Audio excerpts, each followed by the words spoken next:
Eu queria chamar a atenção hoje, no entanto, para um ponto aqui do Brasil que, diante de uma guerra, diante da, da vida, nada tem importância. É como se a gente só tivesse que falar da guerra, porque o que mais pode ser mais importante do que a vida das pessoas? Mas a gente tem uma vida que funciona, a gente precisa fazer a roda girar, a gente precisa fazer os negócios andarem, a gente precisa sair para trabalhar, a gente precisa viver as relações com os nossos familiares, com os nossos vizinhos, com os nossos empregadores, com os nossos empregados, com os nossos fornecedores, clientes e todas essas, com o Estado, e todas essas relações, elas são intermediadas muitas vezes quando há uma desavença muito forte pelo Poder Judiciário.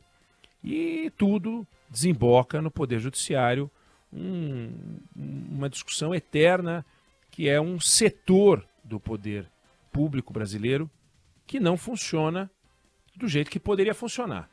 Quer dizer, o Poder Judiciário tem os códigos e legislações para dar resposta para a sociedade, para as demandas que a sociedade tem? Tem. Mas a resposta é dada com a qualidade que a sociedade precisa, não digo nem espera, porque o grau de exigência nosso sempre é muito elevado, mas precisa, né? O grau de exigência que a gente precisa, a eficiência que a gente precisa, não é. E agora assumiu um novo presidente do Supremo Tribunal Federal e o novo presidente do Conselho Nacional de Justiça, o ministro Luiz Roberto Barroso.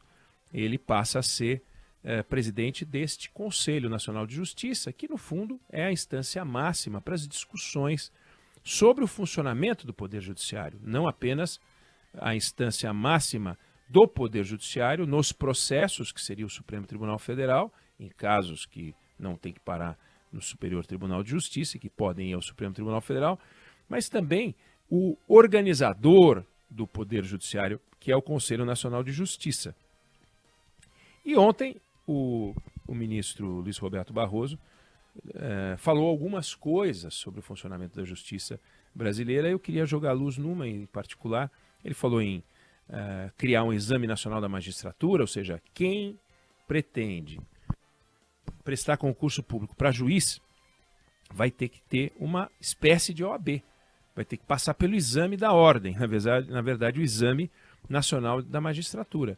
Então vai fazer o exame e depois desse exame pode prestar o concurso não é federal, tem concurso estadual, tem a justiça estadual, é livre, mas esse exame que vem sendo discutido há muito tempo, até para dar uma régua, né, uma linha, uma barra mínima de conhecimento, para que a gente possa ter juízes. Quer dizer, a gente tem uma prova que é a OAB, que autoriza os bacharéis em direito a advogar, e a gente tem o concurso público, que no fundo é uma prova difícil, aliás, das provas mais difíceis que tem, a prova para juiz, mas surgirá então o Exame Nacional da Magistratura, vamos ver quanto tempo leva, esse foi um dos pontos.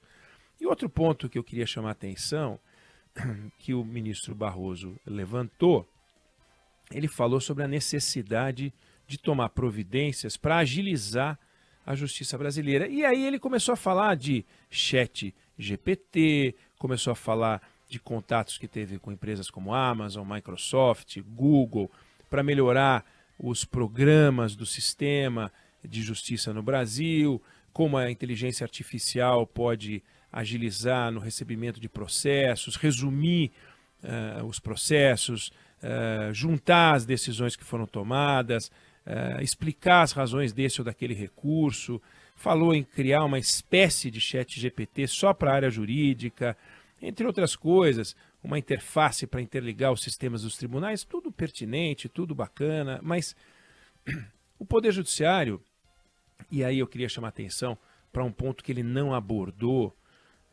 nessa fala dele, nessa entrevista. O Poder Judiciário brasileiro tem que olhar para si, não apenas como vítima de um país que tem excesso de processos, e a gente tem um excesso de processos no Brasil. Se não entrasse nenhum processo no Brasil parasse tudo, precisaria de 3 anos para julgar todos os processos que estão lá. Tem 80 e tantos milhões de processos tramitando, sendo que o sistema brasileiro consegue processar 30 milhões, mas entra 31. Aliás, é mais um pouquinho do que isso, a diferença é um pouquinho maior. Então, entra mais processo do que sai. Todo ano entra mais processo do que sai. Mesmo aumentando a produtividade dos juízes, que aumentou, o volume de processos aumenta. E o volume de processos aumenta de uma forma desproporcional ao crescimento populacional. Então, o país está ficando mais enrolado. O país que deveria estar simplificando suas relações está tornando suas relações mais complicadas, mais desafiadoras. Como é que pode um país que evolui não diminuir o número de processos? Isso é uma coisa inacreditável. Isso aqui é um indicador de ineficiência do Poder Judiciário e de ineficiência, sobretudo, do Brasil. O Brasil não consegue montar um sistema legal, com leis e gestão dessas leis que organize. Então, o INSS, por exemplo, gera uma brutalidade de processos, e deveria ser solução. O INSS é solução para aposentadoria, para pensões, para benefícios, e, no entanto, é um enrosco. Você já tem um desafio de conseguir o benefício, não consegue o benefício e não consegue vencer a burocracia para conseguir o benefício. Vai parar na justiça e aquilo gera uma demanda. E é um negócio horroroso, é um negócio complicado, então precisa agilizar. E aí Barroso se sai com essas soluções digitais, que são importantes, mas a pergunta é, vem cá, será que nós temos um sistema de justiça que está olhando para os seus principais problemas, ou nós estamos procurando nos valer de desafios tecnológicos como se eles fossem resolver o nosso problema? Mas vem cá, o Brasil tem a justiça mais cara do mundo. O Brasil tem uma justiça que é 3 vezes mais cara na comparação com o PIB do que a justiça mais cara da Europa, que é a alemã. É imensamente mais cara do que a americana. É 2 vezes e tanto mais cara do que a média dos países da OCDE. Então tem uma justiça cara. Uma justiça cara, juízes com salários e verbas indenizatórias, 32 tipos de benefícios. Tem Tribunal de Justiça que até hoje paga uniforme de filho, material escolar de magistrado, paga auxílio escola, auxílio creche para magistrado, que ganha bem. Por que esse benefício? E os famosos 60 dias de férias por ano, que está no Estatuto da Magistratura. Por que 60 dias de férias por ano? Eles têm lá uma série de benefícios, argumento que o juiz não pode se dedicar a outro tipo de trabalho, então não pode fazer bico, e, portanto, não faz sentido que eles tenham uma restrição. Por que não?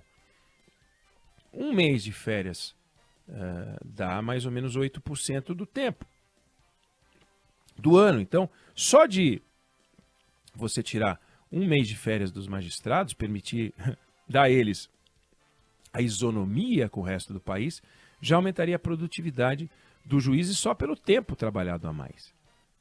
Agora, por que eles têm esse benefício? Porque eles conquistaram, porque eles têm poder, porque é lobby. Mas isso não é justo. Então, o ministro Barroso poderia propor uma discussão sobre esses 30 dias de férias a mais que os juízes têm, que os magistrados têm. Mas isso ele não tocou, ele falou de ChatGPT, vamos gastar mais dinheiro. Ok, vamos gastar dinheiro para dar eficiência. Mas vamos gastar dinheiro para dar mais eficiência também fazendo justiça. O CNJ pode fazer justiça, e a maneira de fazer justiça nesse caso é tirar dos juízes um privilégio.